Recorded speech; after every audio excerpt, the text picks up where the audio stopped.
I'm 82 years old, and there's a reason my children stopped calling that I refused to admit for decades. It wasn't because they were busy. It wasn't because life got complicated. It wasn't because they stopped caring. That's just what I told myself, because the truth was harder to face. For years, I'd stare at my phone and wonder when it would ring. I'd replay old conversations in my head. I'd tell myself they'll call tomorrow. Tomorrow turned into months. Months turned into years. And one day, sitting alone in my house, it finally hit me. My children didn't slowly disappear from my life. I pushed them away without ever realizing I was doing it. I was wrong. And by the time I understood why, the damage had already been done. Before I go any further, I want to say this plainly.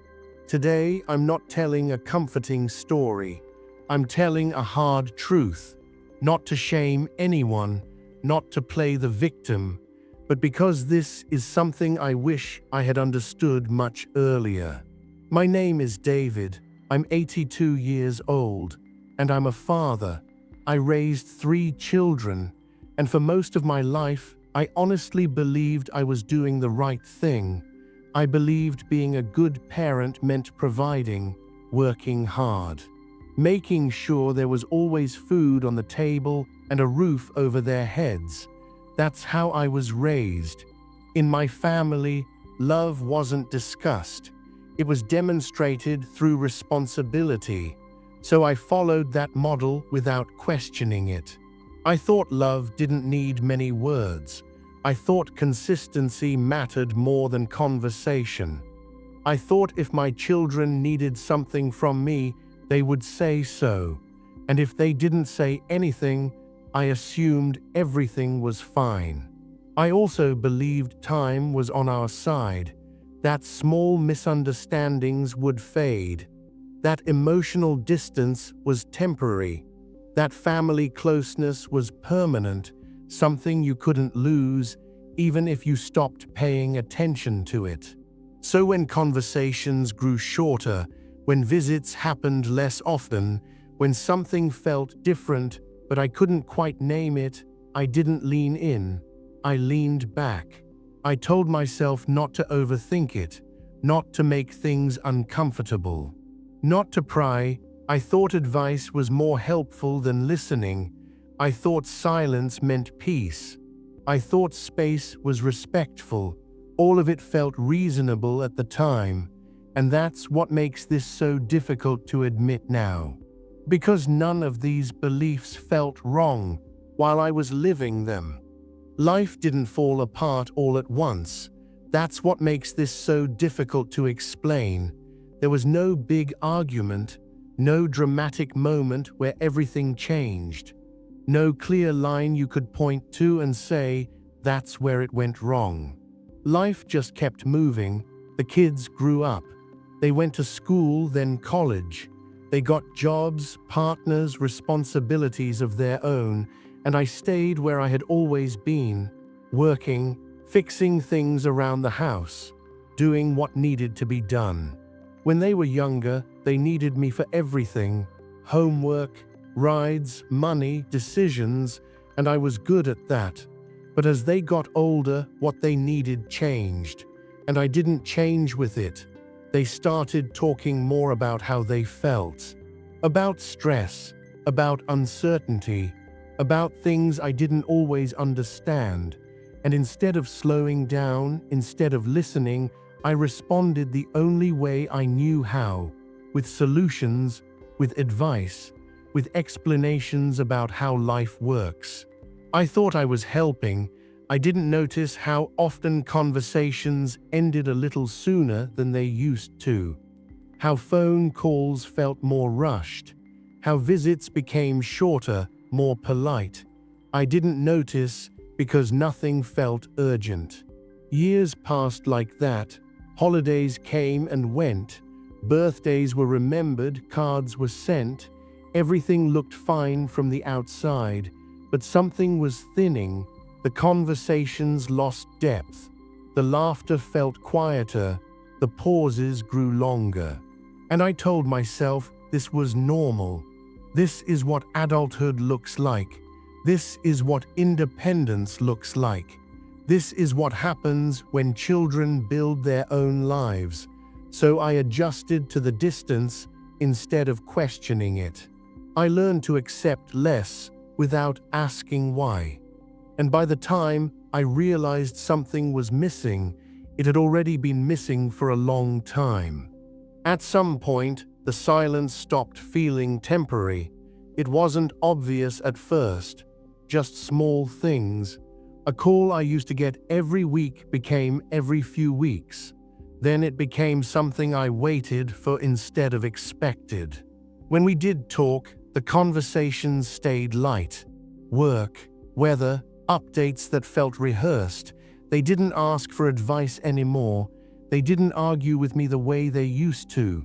At the time, I thought that meant they'd grown up. But looking back, I see it differently. They had stopped inviting me into their inner world. I noticed it during visits. They'd come by, sit for a while, check the time. They were polite, respectful, but something was missing. The conversations ended before they began. The pauses felt heavier, like there were things being left unsaid. I'd ask how they were doing, and they'd say, "Fine." And I'd accept that answer without question, because pushing felt risky. Because I didn't want to make things uncomfortable. Because I was afraid of hearing something I didn't know how to respond to. So I filled the space with familiar ground, stories from the past, opinions, advice they hadn't asked for. And each time I did, I watched them pull back just a little more. Still, I told myself nothing was wrong. I told myself this was just how relationships change over time, that closeness fades naturally, that this was normal. But deep down, there was a quiet awareness I didn't want to name.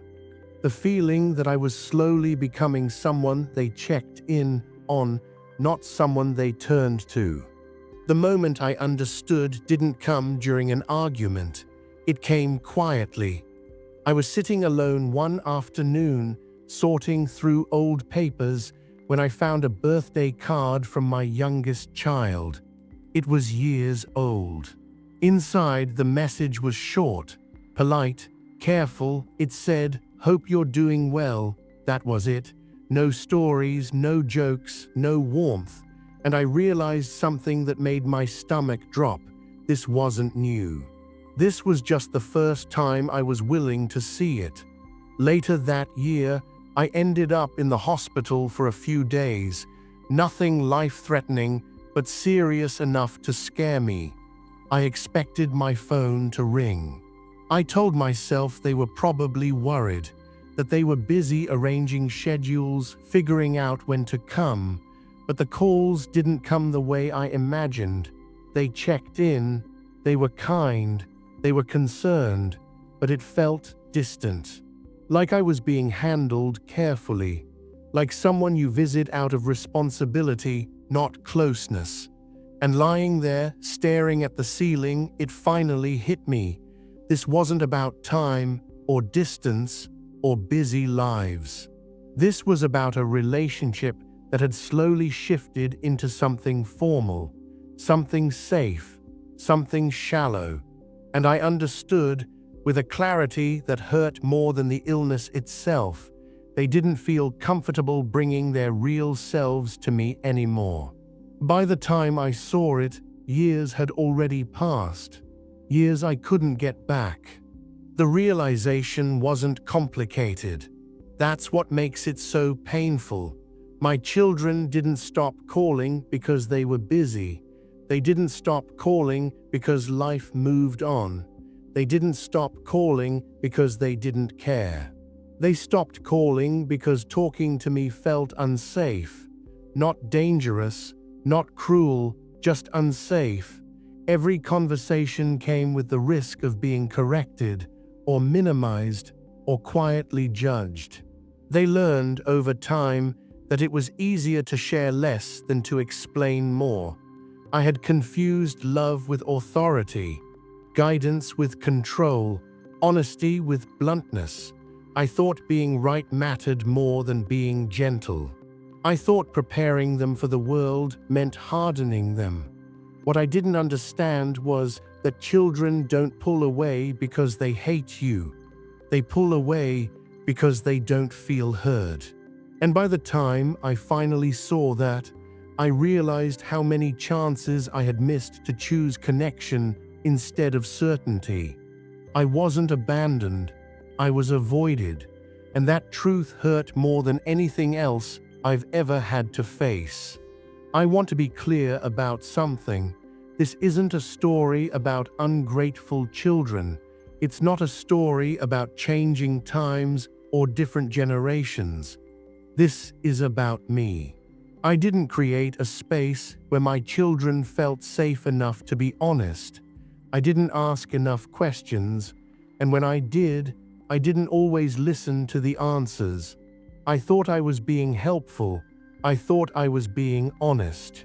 I thought I was being strong, but strength without warmth feels like distance, and honesty without care feels like judgment.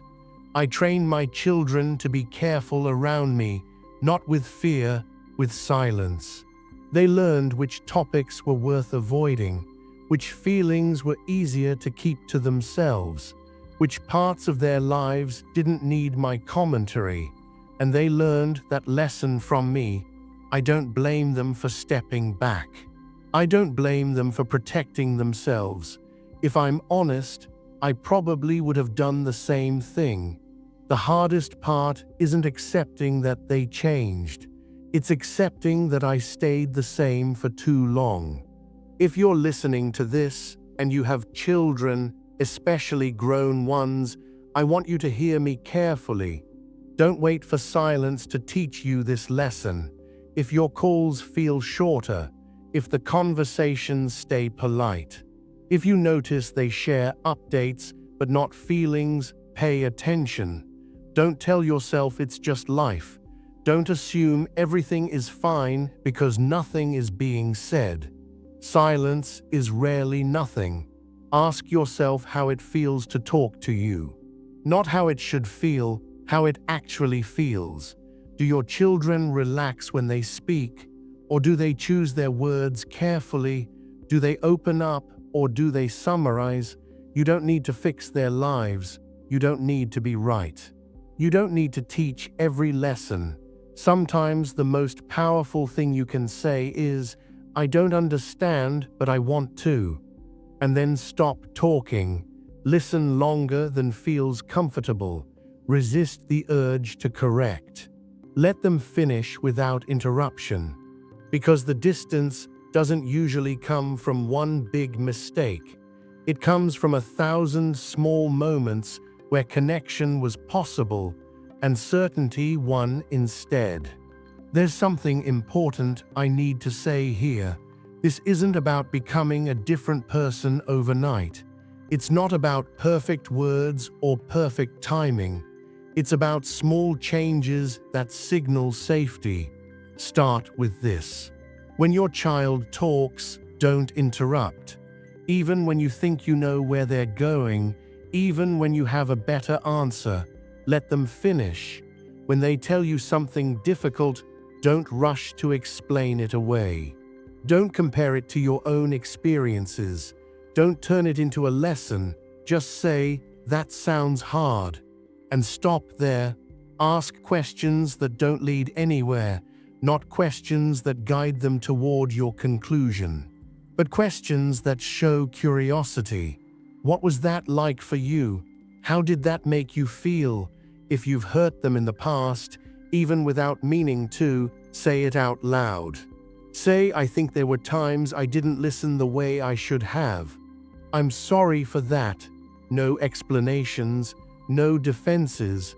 And if the relationship feels distant right now, don't demand closeness. Build trust quietly. Consistency matters more than intensity. Patience matters more than being right. Connection doesn't come back all at once. It comes back slowly when people feel safe enough to return. I'm 82 years old now. Time feels different at this age. Not dramatic, just honest. You stop thinking in years and start thinking in moments. In conversations you still have time to have, and ones you may never get back. I don't know how many chances I have left to sit across from my children and really listen. I don't know how many ordinary days are still ahead of me, but I know this. I don't want to spend whatever time I have left pretending the distance doesn't exist, and I don't want to keep being the reason it stays that way. Some things can't be fixed quickly. Some years can't be reclaimed. But presence still matters, even late, especially late. And if I've learned anything at this stage of my life, it's this: time doesn't reward certainty, it rewards humility. If any part of this felt familiar, I hope you'll pause for a moment. And if you think someone in your life might need to hear this before it's too late, please like this video. It helps these stories reach people who are quietly struggling with the same things. I'd also really like to hear from you. Leave a comment and tell me, have you felt this distance as a parent or as a child? This channel is called Learn Before Regret for a reason. These aren't stories meant to make you feel guilty. They're meant to give you a chance to choose differently while you still can. If you want more honest conversations like this, please subscribe. I'll keep sharing what life teaches us before time takes the opportunity away. We're not here forever, but while we are, we can still learn what truly matters. Thank you for listening.